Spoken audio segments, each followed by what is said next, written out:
नमस्कार साथियों, एक बार फिर से आपके अपने एजुकेशन प्लेटफॉर्म पवन सर जी के हब में बहुत बहुत स्वागत है। प्रिय साथियों, आपको पता होगा कि हमने इस चैनल पर एक सीरीज चला रखी है जिसका नाम है T20 सीरीज, जिसके हर पार्ट में भारतीय इतिहास से जुड़े 20 महत्वपूर्ण क्वेश्चनों का अध्ययन करते हैं व्याख्या सहित। और इस पार्ट का पहला क्वेश्चन आपके सामने ये रहा। क्वेश्चन है, प्रथम अखिल भारतीय ट्रेड यूनियन कांग्रेस के अध्यक्ष कौन थे? ऑप्शन आपके सामने ए लाला लाजपत राय, बी एन जोशी, सी चमनलाल या फिर डी मोतीलाल नेहरू। तो इसका सही विकल्प है लाला लाजपत राय, यानी कि ए ऑप्शन इसमें सही है। व्याख्या कुछ इस प्रकार से। एटक अखिल भारतीय ट्रेड यूनियन कांग्रेस, जिसे एटक कहा जाता है, की स्थापना 1920 में नारायण मल्हार जोशी द्वारा की गई थी। इसका पहला अधिवेशन 31 अक्टूबर 1920 को बंबई में हुआ, जिसके अध्यक्ष लाला लाजपत राय, उपाध्यक्ष जोसेफ बेप्टिस्टा व दीवान चमनलाल इसके महामंत्री बनाए गए। कांग्रेस के गया अधिवेशन 1922 ईस्वी में कांग्रेस ने एटक के साथ सहयोग करने का निर्णय लिया था। क्वेश्चन नंबर 2, निम्नलिखित में से कौन सा स्थापत्य इल्तुतमिश द्वारा निर्मित नहीं है? ऑप्शन आपके सामने ए होज सस्मी, बी जामा मस्जिद, सी सस्मी ईदगाह है या फिर डी कसर ए सफेद। तो इसका सही विकल्प होगा डी कसर ए सफेद। व्याख्या कुछ इस प्रकार से। इल्तुतमिश ने बंदायूं में होज सस्मी, जामा मस्जिद एवं सस्मी ईदगाह का निर्माण करवाया था। बलबन ने दिल्ली में महल कसर लाल एवं स्वयं के मकबरे का निर्माण करवाया। बलबन ने इल्तुतमिश का कसर सफेद यानी कि सफेद महल भी बनवाया था। उसने दार उल अमन का निर्माण करवाया था, जहां सुल्तानों की समाधियां स्थित थी। क्वेश्चन नंबर 3, किस वाइसराय को भारतीय राष्ट्रवाद का उत्प्रेरक कहा गया है?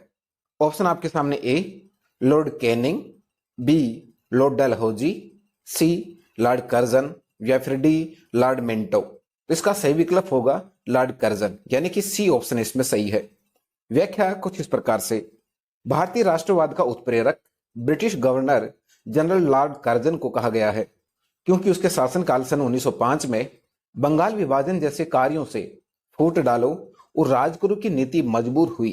बंगाल विभाजन को रद्द करने तक सांप्रदायिक निर्वाचन 1909 के अधिनियम से आदि गतिविधियां हो गई थी। क्वेश्चन नंबर 4, सुभाष चंद्र बोस के द्वारा 1939 में निम्न में से किस संस्था की स्थापना की गई थी? ऑप्शन आपके सामने A Servants of India Society, B Indian Association, C Forward Bloc या फिर डी विश्व भारती। तो इसका सही विकल्प होगा सी फॉरवर्ड ब्लॉक। व्याख्या कुछ इस प्रकार से। वर्ष 1939 में त्रिपुरी संकट के बाद कांग्रेस की अध्यक्षता से त्यागपत्र के पश्चात सुभाष चंद्र बोस ने फॉरवर्ड ब्लॉक की स्थापना की।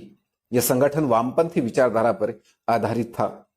क्वेश्चन नंबर 5, गांधी जी द्वारा दांडी यात्रा प्रारंभ की गई थी। ऑप्शन आपके सामने ए 15 अगस्त 1930 को, बी 12 मार्च 1930 को, सी 26 जनवरी 1930 को या फिर डी 12 अप्रैल 1930 को। इसका सही विकल्प होगा 12 मार्च 1930 को। व्याख्या कुछ इस प्रकार से। महात्मा गांधी ने 12 मार्च 1930 को अपना प्रसिद्ध दांडी मार्च शुरू किया। उन्होंने साबरमती आश्रम से 78 चुने हुए साथियों के साथ सत्याग्रह के लिए कूच किया तथा 24 दिनों की लंबी यात्रा के बाद 6 अप्रैल 1930 को दांडी में सांकेतिक रूप से नमक कानून भंग किया और इस प्रकार नमक कानून तोड़कर उन्होंने औपचारिक रूप से सविनय अवज्ञा आंदोलन का शुभारंभ किया। क्वेश्चन नंबर 6, माउंट बेटन योजना प्रस्तुत की गई थी। ऑप्शन आपके सामने ए 3 जून 1947 को, बी 13 जून 1947 को, सी 13 जुलाई 1947 को या फिर डी 3 जुलाई 1947 को। इसका सही विकल्प होगा ए 3 जून 1947 को। व्याख्या कुछ इस प्रकार से। फरवरी 1947 को एटली ने हाउस ऑफ कॉमन्स के समक्ष बयान दिया कि जून 1948 तक अंग्रेज भारत छोड़ देंगे। माउंट बेटन द्वारा तैयार की गई भारत विभाजन की योजना को माउंट बेटन योजना के नाम से जाना जाता है। क्वेश्चन नंबर 7, निम्नलिखित में से कौन भारतीय राष्ट्रीय कांग्रेस के अंदर संविधानवादी समझे जाते थे? ऑप्शन आपके सामने ए जवाहरलाल नेहरू, बी जेबी कृपलानी, सी सरोजिनी नायडू एवं एनी बेसेंट, या फिर डी सत्यमूर्ति एवं के एम मुंशी। तो इसका सही विकल्प होगा डी सत्यमूर्ति एवं के एम मुंशी।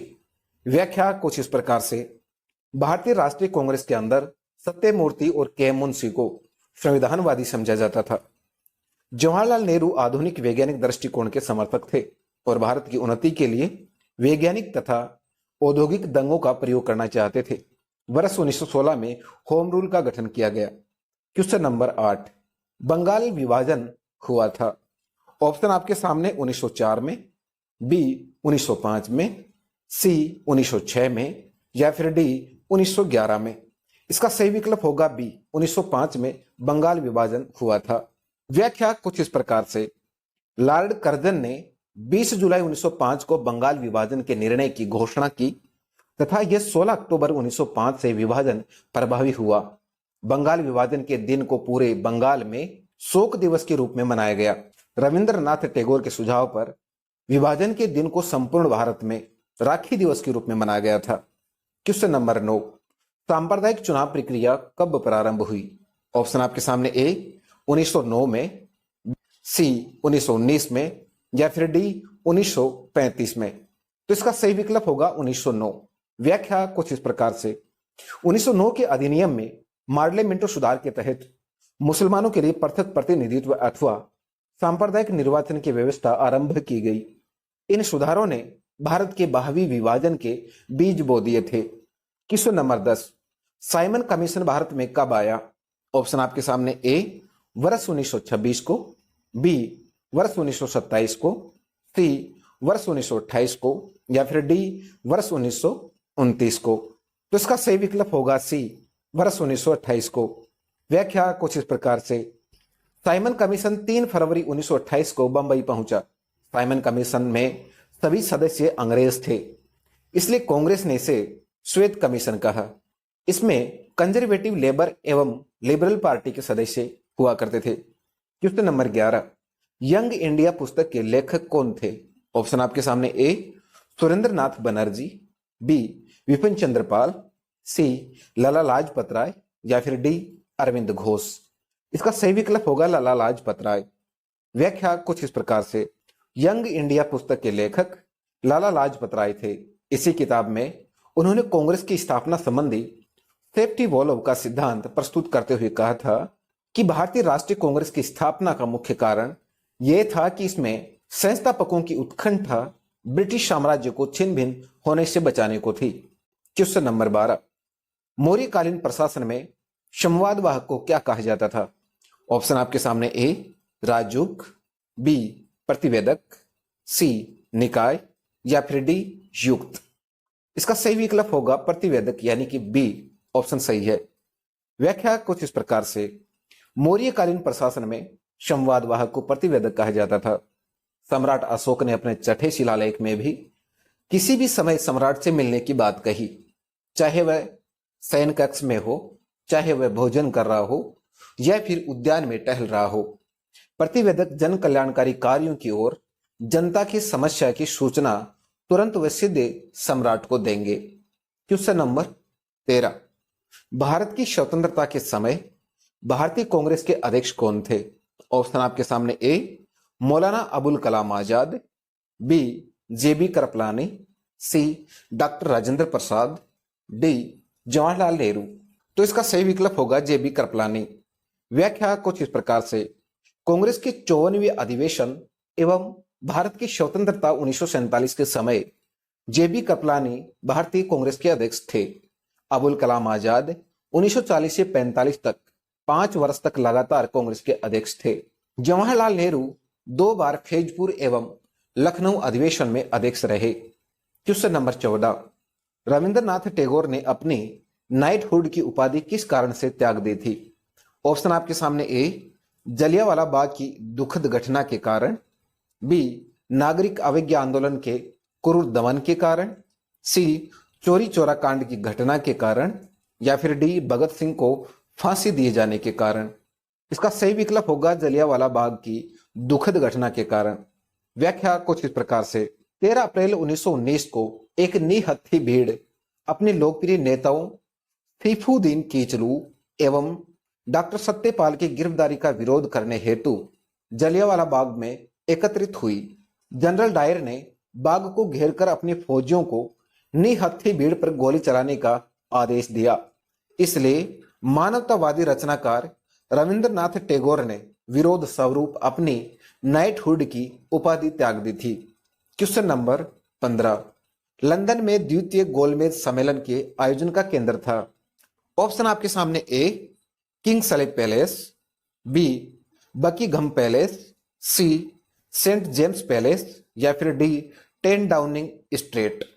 तो इसका सही विकल्प होगा सी सेंट जेम्स पैलेस।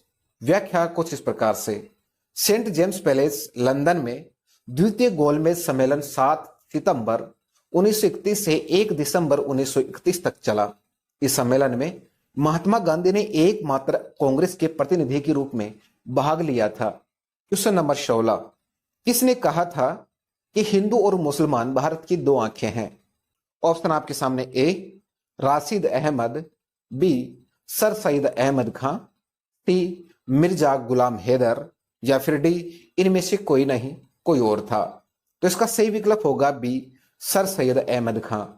व्याख्या कुछ इस प्रकार से, सर सैयद अहमद खां ने कहा था कि हिंदू और मुसलमान भारत की दो आंखें हैं। सर सैयद अहमद खां ने एक पत्रिका तहजीब उल अखलाक सभ्यता और नैतिकता फारसी भाषा में निकाली थी। क्वेश्चन नंबर 17, नेहरू रिपोर्ट किसने तैयार की थी? ऑप्शन आपके सामने ए ब्रजलाल नेहरू ने, बी जवाहरलाल नेहरू ने, सी मोतीलाल नेहरू ने या फिर डी रागेश्वरी नेहरू ने। तो इसका सही विकल्प होगा मोतीलाल नेहरू। व्याख्या कुछ इस प्रकार से, साइमन कमीशन 1917 के प्रत्युत्तर में नेहरू रिपोर्ट 1928 तैयार की गई थी, जिसमें भारत के लिए नए डोमिनियन संविधान का स्ट्रक्चर तैयार किया गया था। इसे तैयार करने वाली सर्वदलीय समिति के अध्यक्ष मोतीलाल नेहरू थे। जवाहरलाल नेहरू इसके सचिव हुआ करते थे। क्वेश्चन नंबर 18, निम्नलिखित में से किसने तीनों गोलमेज सम्मेलनों में भाग लिया था? ऑप्शन आपके सामने ए बी मदन मोहन मालवीय ने, सी सरोजनी नायडू ने या फिर डी बी आर अम्बेडकर ने। तो इसका सही विकल्प होगा डॉक्टर बी आर अम्बेडकर, यानी कि डी ऑप्शन इसमें सही है। भारतीय संविधान के शिल्पकार डॉक्टर भीमराव अम्बेडकर तथा तेज बहादुर सप्रू ने तीनों गोलमेज सम्मेलनों में भाग लिया था। प्रथम गोलमेज सम्मेलन 12 नवंबर 1930 से 13 जनवरी 1931 तक लंदन के सेंट जेम्स पैलेस में हुआ। उस समय ब्रिटेन का प्रधानमंत्री रेमजे मैकडोनाल्ड व भारत का वायसराय इरविन था। इसमें लगभग 76 भारतीयों ने भाग लिया था। बीएस मुंझे एवं एमआर जयकर हिंदू महासभा के प्रतिनिधि के रूप में भाग लेने पहुंचे थे। राजस्थान के 3 शासक बीकानेर के गंगा सिंह, धौलपुर के उदयभान सिंह तथा अलवर के जय सिंह ने भी भाग लिया था।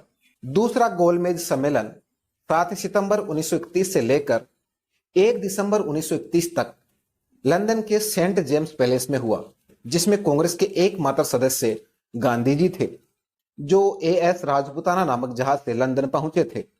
वहीं डॉक्टर अंबेडकर की बात की जाए तो एएस कोंटे रोसो नामक जहाज से पहुंचे थे। द्वितीय गोलमेज के समय भारत के वायसराय वेलिंगटन थे। भारतीय सचिव सैमुअल होर ने गांधी जी का परिचय बकिंघम पैलेस में सम्राट से करवाया था। तीसरा गोलमेज सम्मेलन नवंबर 1932 से 24 सितंबर 1932 तक लंदन में हुआ।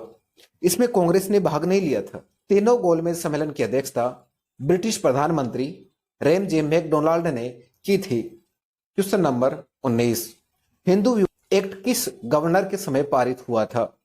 ऑप्शन आपके सामने A Lord Canning, B Lord Irwin, C Northbrook या फिर डी लॉर्ड वेलेंजली। तो इसका सही विकल्प होगा ए लॉर्ड कैनिंग।